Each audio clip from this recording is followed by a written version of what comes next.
guys, welcome back to another video here with me at the Aspiring Home Cook. In today's video, I'm going to be making some Mathri. Now for those of you who don't know what Mathri is, it's an Indian version of a savory cracker.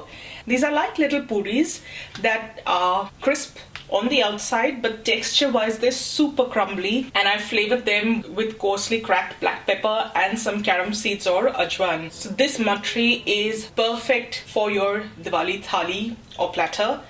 And this is not just for the festive season. You can enjoy this any time of the year with a nice piping hot cup of tea. This is a recipe that's really easy to make, and I hope you get the opportunity to try it out soon. Now before we move on to the recipe, if you're new here and haven't done so already, please subscribe to my channel. Once you do, don't forget to click that little bell icon so that you get notified every time I upload a new video. So let's get started with today's recipe. So for the Mathri, we've got 1 cup of all-purpose flour or maida in here. To this, I'm going to add a little salt to taste, and I'm going to give it a good whack of freshly cracked black pepper. We're looking for a fairly coarse grind.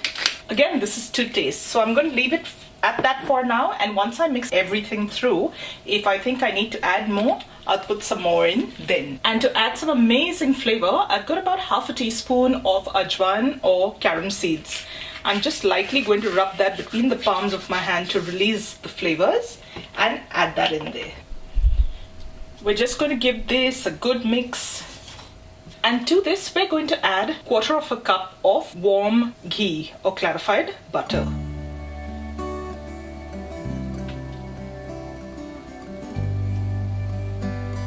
And you're going to just incorporate that into that flour.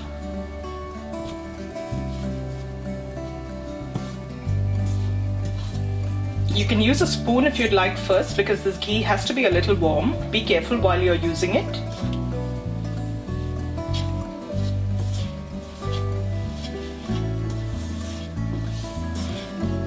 And you're going to break this down so that all of it gets absorbed by that flour.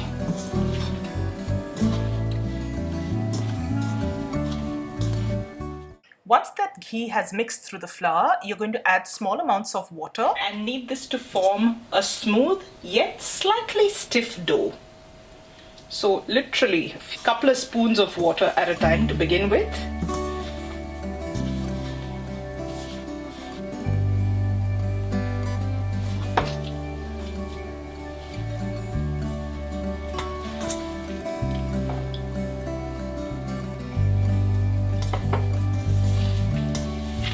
Now, like you can see here, you can see the ajwan as well as the pepper nicely speckling that flour. If you feel the need to add more, you can definitely add some more spices too here, but I think that this is just about enough. So I'm just going to cover this up and let this rest for about 10 minutes before I can actually start shaping my Mathri. After 10 minutes have passed, we're just going to portion this out into slightly manageable portions. Keep the rest of the dough covered.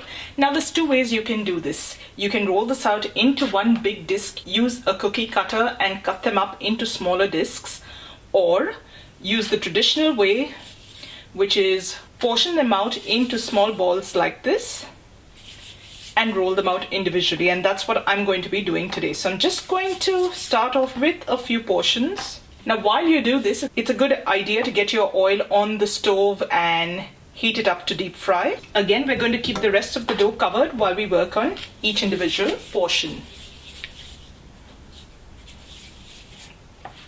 Roll that into a little disc, and we're not using any extra flour this time. We're just going to flatten that out. Now yes, you are looking for slightly uneven and cracked edges. That's what the Mathri is supposed to look like. So we've got little discs or puris like this. I'm just going to roll up a few and we'll then proceed. Once you've rolled this out, you just want to grab a fork and pierce that dough a few times so that this does not puff up when it's being fried. I've got my oil heating up over here. Now you don't want the oil to be scalding hot, but it needs to be hot. So I'm going to just put in a tiny little piece of dough, and you can see that in a few seconds it starts sizzling and rises to the top. That's how you know that your oil is ready. So I'm going to start frying off those little puris. gently drop them in.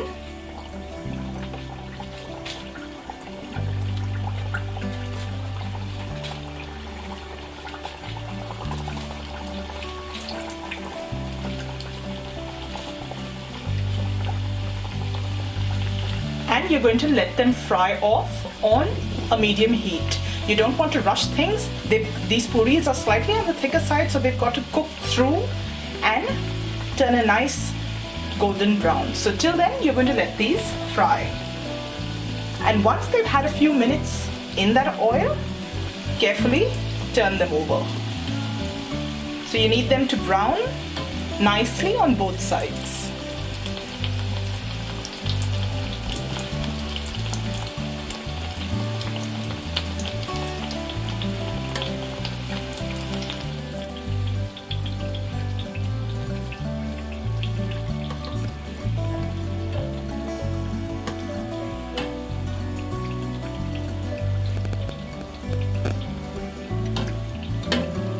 They're starting to develop a lovely color now, but they're still a little blonde on the underside, so I'm going to just give that side a chance to cook off a little bit more now.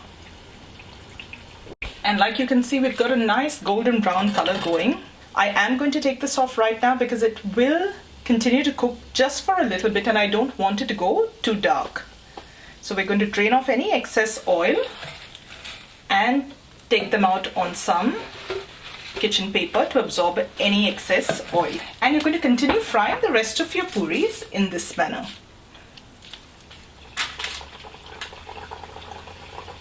And there you go guys, that's what the Mathri looks like once it's all nicely fried up. You want them to get a nice beautiful golden brown color like this, and you want to make sure that you're cooking them over a low heat. When I say low, my stovetop goes all the way from 1 to a 7, so I've cooked this over about a 2.5 or so. So a medium low is your best bet, and you need to have this on a medium low because these are slightly thicker puris and otherwise they don't really cook through on the inside while they may develop a nice color on the outside. They've got to cool down completely for you to be able to truly appreciate how great they've turned out to be. I'm just going to break into one to show you. Don't know whether you heard that. You can see beautiful layers on the inside, like right there. It's cooked all the way through. It's nice and flaky, what they call being a khasta puri. These have turned out just like what you'd find at your local Halwai. I'm going to dig into one of these and just check them out now. That is such a beautiful, delicate piece of pastry. It literally melts in your mouth. While it is crispy on the outside, it's so beautifully crumbly on the inside. It is absolutely unbelievable. And the flavor that you get from the little coarsely cracked pepper and those carom seeds of that ajwain is absolutely spectacular. So I hope you enjoyed today's recipe. If you did, don't forget to give this video a thumbs up and share it with family and friends that you think might enjoy it too. Thank you so much for joining me today. I'm going to see you really soon with another delicious recipe. So till then, take care. Bye.